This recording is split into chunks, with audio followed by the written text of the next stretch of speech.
Hi, folks. When reading a book like 10 Star or any other book, it's important for two things. One, if you're just a person who is enjoying a book on a vacation, you're out there, you're at the mountain cabin or you're at the beach, your beach house, you're at a hotel room, whatever you are, you're relaxing and you're reading your favorite book. The story itself is all about escape. It gets you into another frame of mind, helps you relax. That's one form of reading. The other form of reading is where you're really trying to attack the book, attack the story, try to determine whether or not it's something that you would recommend others read. Or what about that story that you feel could be improved? In critiquing a story like 10 Star, you have to look at every aspect of the story. One, is it a good story? Is it keeping you and me interested? Are we wanting to find out the result? Are we wondering what the conclusion is going to be? Now, in my case, yeah, I'd like to see what's going on because I feel like I've been dragged along a while. And one of the things I've noticed about this story is the amount of conflict that seems to exist. Now, in your situation, you may see it just as, a typical Western novel. I don't usually read novels, so I can't answer that. But I can say there does seem to be a lot of conflict that involves the main character. You have the main character being Luke Hadley and all the interactions he has with people, except for the case of the farm family in the farmhouse showed hospitality toward him, or made him feel welcome, fed him. He got the horse and he got a couple of items from him. Those people were like the breath of fresh air, the sunshine in the storm. They were the pleasant so far part of the read. The rest of these folks, every step of the way, it just seems like he's bumping into walls or walking into difficulty or walking into someone who has a counter argument. You think about when got all blown up and he had to go get himself mended. The guy who was mending him was somebody who was just had the bedside manner of a doorknob.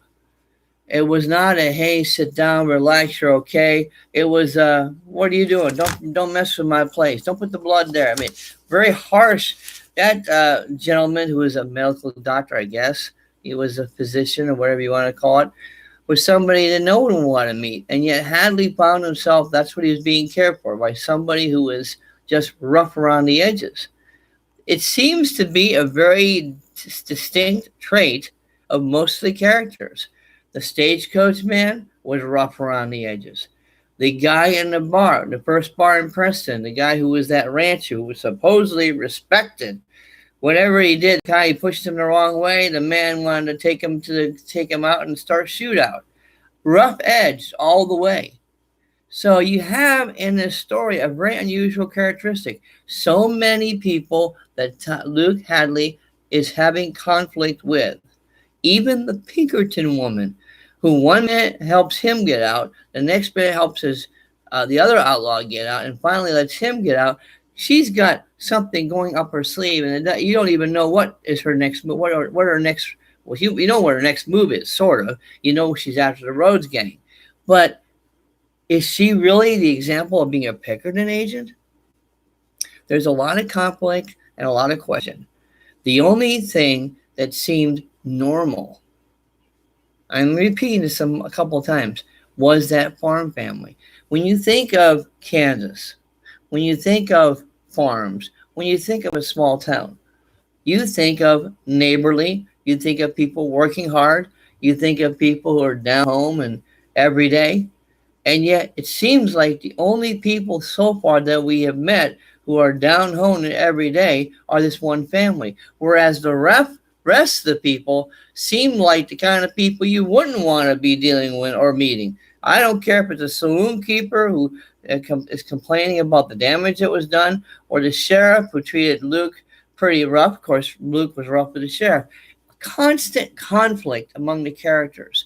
So here you are critiquing a story, critiquing a book that you're reading, all for a purpose of trying to figure out, why is it this way?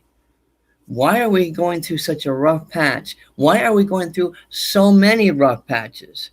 It's all about critiquing a book. Now, remember, if you're on vacation, you're kicking back, and you read a story, you'll end up going, I like this part, I didn't like this part, I didn't like this part. But however, when you're actually analyzing a book, you're going to find out all the ups and downs, the soft spots, the weak, hard spots. You're going to start to look at it from a totally different point of view, as in why was this done? What compare and contrast. You'll analyze that book in a way that you normally wouldn't analyze anything. But the whole purpose is to keep our eyes and ears attentive, to keep our mind attentive. It's to help us with our reading skills and help us with our writing skills. Because the more we read a book like this, the more you and I can go to other books and compare. Compare this book to another book. We can also write things down in a way that we haven't been able to write things down because we've been exposed to a different type of writing that gives us detail and gives us more information than we never expect. So it gives us the opportunity to also reflect in the same way. So when you critique this book, you have to look at it from either the very casual observer point of view or from the hardcore type person who is wanting to get piece together, take apart the dialogue and take apart the interactions that exist.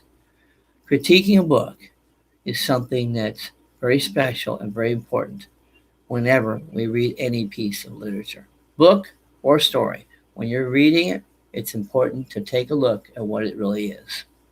Thank you for watching.